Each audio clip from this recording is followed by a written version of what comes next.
Ok? Agora tá. Então, aí o que acontece?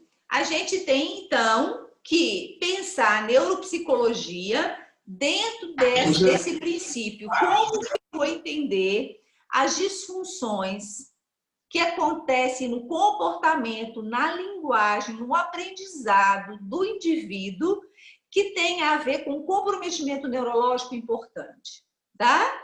Então, eu vou passar, eu nem mandei isso para vocês, eu vou mandar, porque eu já entrei para avaliação, mas esse primeiro Zoom, eu queria que a gente falasse um pouquinho dessas, eu não vou entrar em detalhes, mas vocês precisam entender que todas essas funções que nós estudamos ao longo do semestre, elas podem estar comprometidas nos casos de demência, nos casos de TDAH, nos casos de acidentes vasculares, nos casos de tumores cerebrais, nos casos de doenças desmielinizantes, né?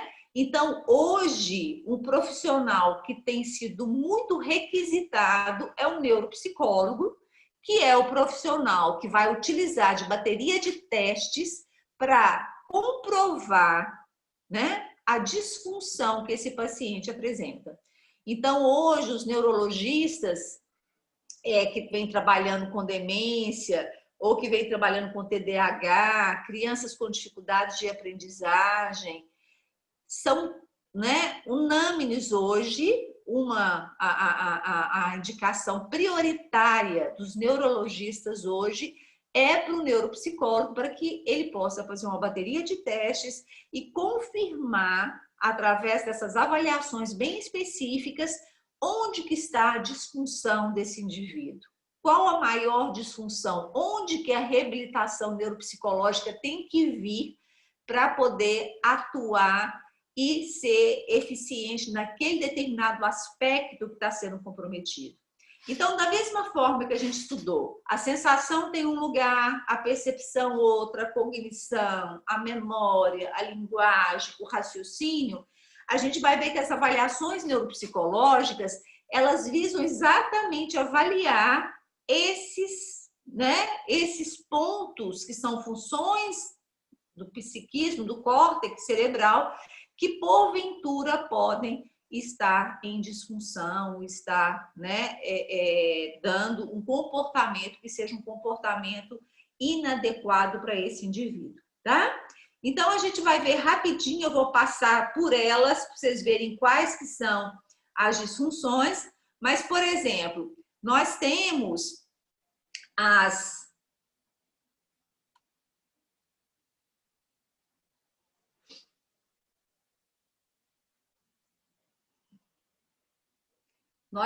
por exemplo, algumas disfunções.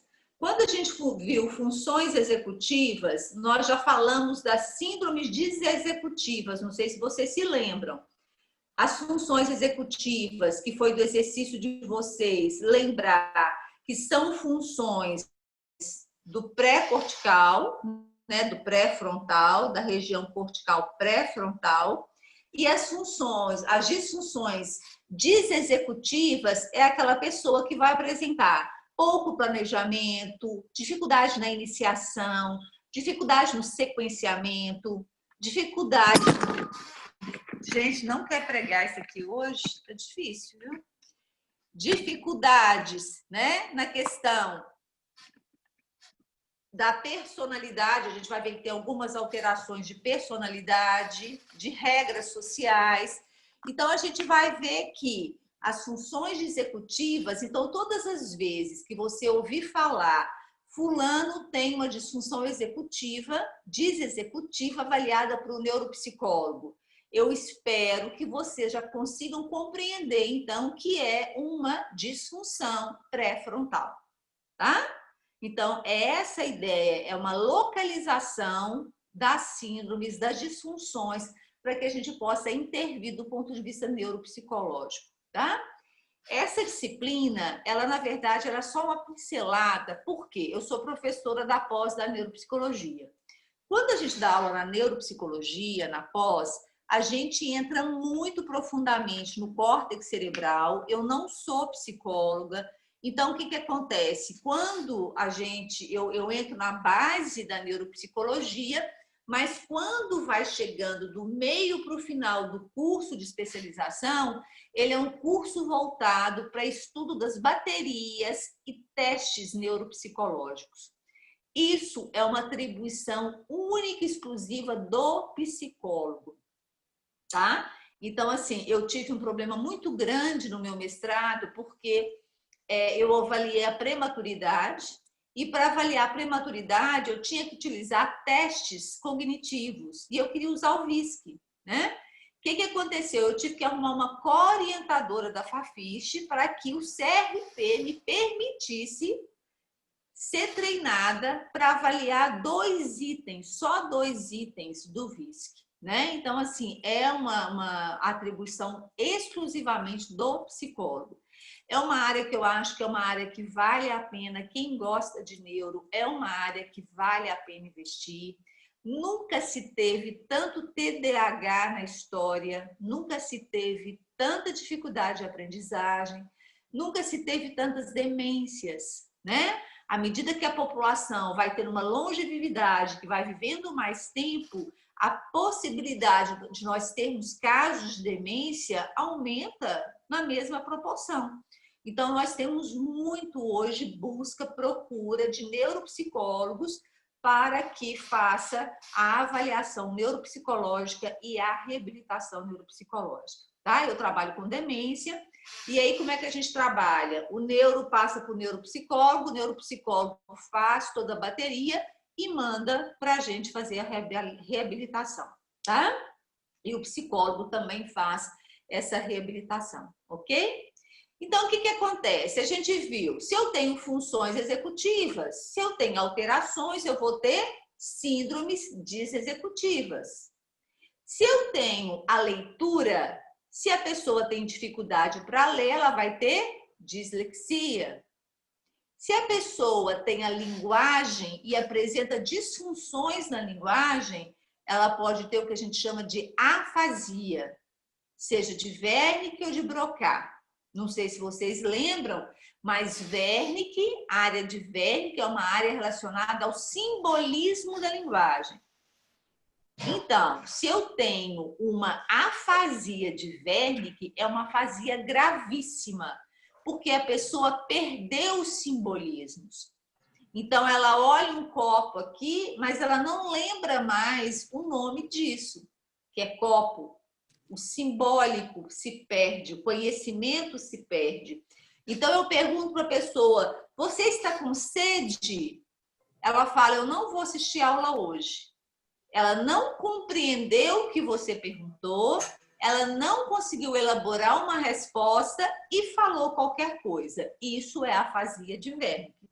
Já a afasia de Broca é muito mais fácil, porque é uma afasia da articulação da palavra. Então, você pergunta para ela, você está com sede? Aí ela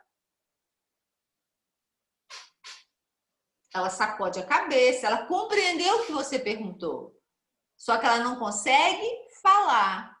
Ela pode pegar uma caneta e escrever, sim, eu quero um copo d'água, sim, eu estou com muita sede. Ela compreendeu o que você perguntou, ela consegue elaborar uma resposta adequada, só que ela não tem a articulação. Então, são os 2 tipos de afasia que a gente tem, ok? E aí a gente tem, então, dislexia, síndrome executiva, afasias, e a gente pode ter isso aí que eu trouxe para vocês, que é a acalculia e a agrafia. Tem pessoas que, de fato, por uma questão neurológica, não conseguem fazer contas, não conseguem escrever adequadamente. E se vocês voltarem lá nas áreas corticais, onde que está a relação nossa com o espaço? Está na região parietal. Não é? Eu tenho a parte somestésica, a minha relação com o mundo, onde eu estou no mundo, essa posição, isso é uma atribuição parietal. Então, quando a gente faz a calculia, a pessoa tem uma dificuldade enorme de colocar os números nos lugares adequados. Então, quanto que é 100 mais 10? 110. Mas uma criança, ela pode colocar o 10 embaixo do primeiro 1 e do primeiro 0. Aí vai ficar 210, por causa de uma questão espacial. Então, a calculia, a gente tem algumas crianças que têm muitas dificuldades e as lesões são quase sempre no hemisfério esquerdo, parieto temporal e parieto occipital. Então, a gente vai ver que tem uma relação, aquilo que eu falei com vocês, tem sempre uma relação com uma localização. Esse exemplo que eu dei para vocês agora, 110, 100 mais 10, 110. E por que que uma pessoa que tem a calculia põe 100 e põe o 10 no lugar errado, que fica 200, né? Eu falei 210, está errado. Que fica 200. Isso é uma calculia que é proveniente de uma lesão direita, porque o direito tem a ver com questões espaciais. Então, eu não quero, né, não pretendo, numa única aula, que vocês guardem isso tudo, mas eu queria que vocês compreendessem que tudo que a gente estudou até então, todas as vezes que eu tenho uma disfunção em alguma região cortical, eu vou ter uma representação dentro de um quadro patológico. A depender da localização, eu vou ter um tipo específico de dificuldade, um tipo específico de disfunção. Então, isso que eu queria que vocês lembrassem sempre é que sempre vai ter um substrato anatômico. Tem alguma coisa que não está funcionando legal do ponto de vista do córtex cerebral. Ok? E aí, o que acontece?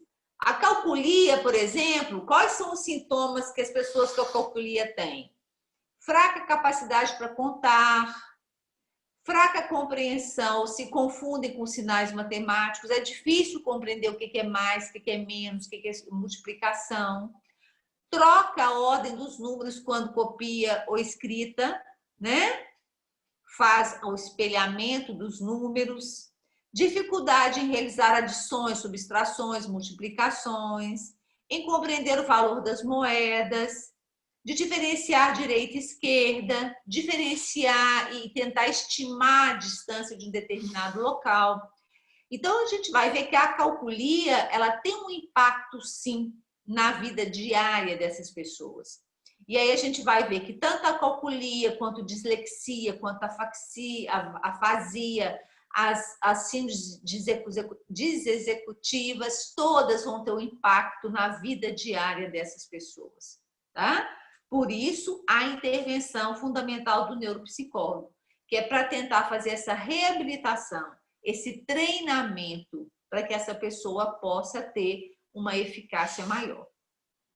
Aí vocês vão falar assim, ah, Gisele, mas é uma lesão neurológica. Sim, em alguns casos não vai ter jeito. A depender da gravidade de uma lesão temporal, o paciente vai sim ficar afásico.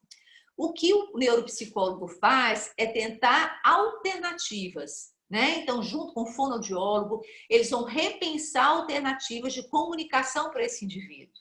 Aqui é a mesma coisa, né? A gente não vai insistir que a pessoa que tenha discalculia, que ela seja um expert em matemática.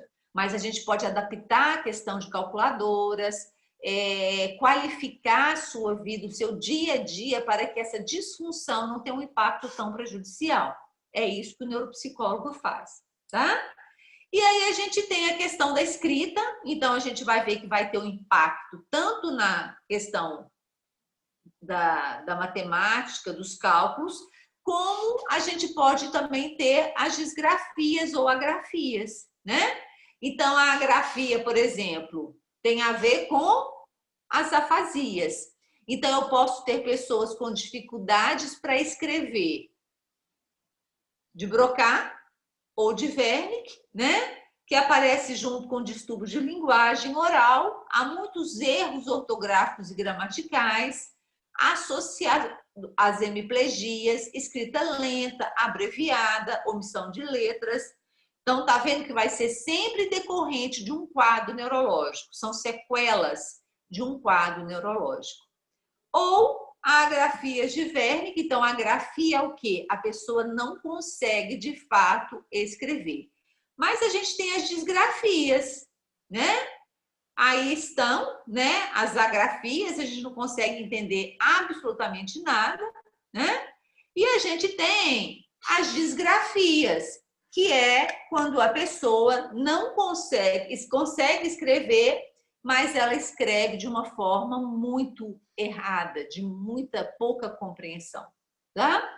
Uma coisa que eu queria mostrar para vocês, que é um dos testes que o neuropsicólogo faz, que quando a gente fala de agrafia espacial, e eu já vi isso no hospital, alguns pacientes que sofrem hemiplegia, que sofrem um acidente vascular encefálico e ficam hemiplégicos, quer dizer, ele perde o movimento de um lado do corpo, muitas vezes eles desenham só a metade de um objeto.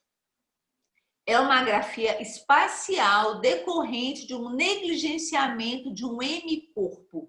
Então, ele vai desenhar metade da casa, metade da flor, tá? E aí a gente vai ver claramente, principalmente pacientes recém-lesados, com pouco tempo de lesão. Você pede ele para desenhar uma pessoa, ele vai desenhar a pessoa sem um braço e sem uma perna, que é como ele se vê, como ele sente, tá? Então, a gente vai ter essas agrafias e as hipergrafias, que acontece muito em casos psíquicos. A gente vai ver no caso de mania, de psicose, existem algumas hipergrafias, mas a que nos interessa, basicamente, são as agrafias e as disgrafias, que são os garranchos, tá? Eu estou passando rapidinho, gente, porque a gente vai falar de avaliação neuropsicológica, só para vocês verem por que, que a gente faz avaliação. Porque o paciente vai chegar até vocês com uma demanda. Olha, o meu filho não tem atenção, o meu filho não tem concentração, ele não consegue fazer contas, ele não consegue ler, ele não consegue escrever, ele está confuso com o comportamento agressivo, ele não tem iniciativa, ele não tem sequenciamento. Então, a gente vai ver que todas essas disfunções, elas vão ser decorrentes de uma questão neurológica, como eu falei com vocês, tá?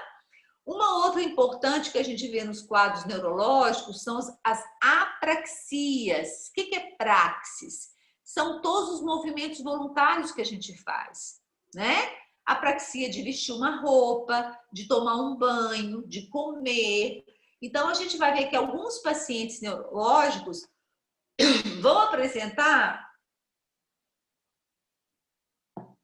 também dificuldades nessas ações bem simples, né? Por exemplo, caminhar. Aí você vê com ele, ele vem com o relato do ortopedista que ele não tem absolutamente nada ortopédico. A musculatura funciona bem, tudo funciona bem, do ponto de vista periférico, tudo está ótimo e ele tem dificuldade para andar, né? Ele tem uma desorganização ao andar, ele não consegue ter uma sequência adequada do andar. Muitas vezes o paciente demente, ele não dá conta de colocar um botão, de fechar um fechiclé, de passar uma manteiga no pão. Isso é uma apraxia. Isso é uma dificuldade de realizar atividades motoras voluntárias do dia a dia proveniente de algum quadro neurológico, tá? Então, lá vem também, né, igual a calculia, a afasia, a gente tem a apraxia.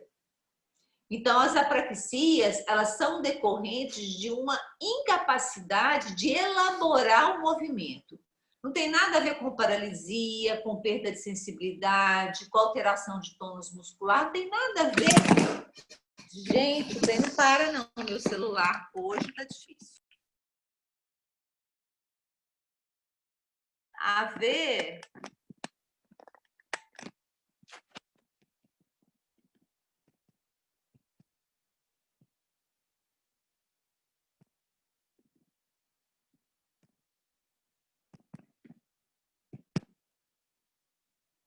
Vocês estão me ouvindo ainda? Depois do tombo?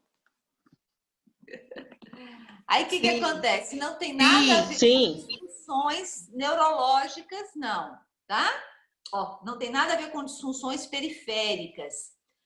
Os músculos dessa pessoa funcionam bem, tudo funciona bem. O que vai acontecer é...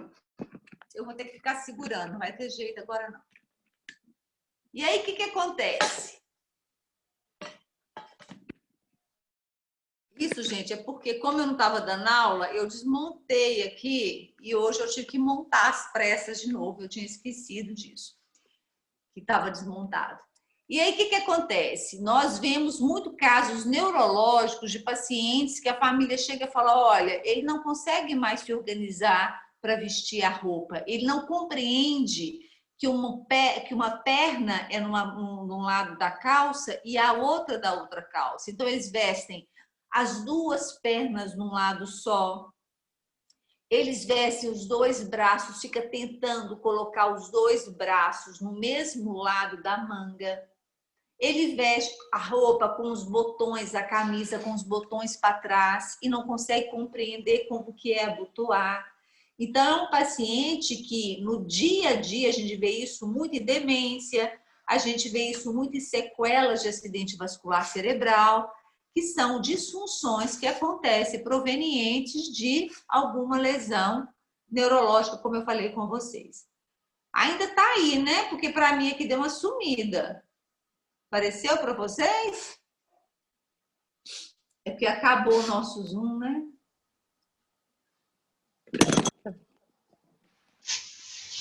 Para mim sumiu aqui. Para mim também Nós sumiu. vamos seguir, tá, gente? Nós não vamos parar, não. Vou abrir outro Zoom.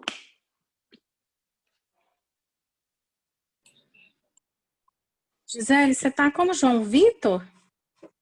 É porque ele mexeu no meu computador. Não, tudo bem.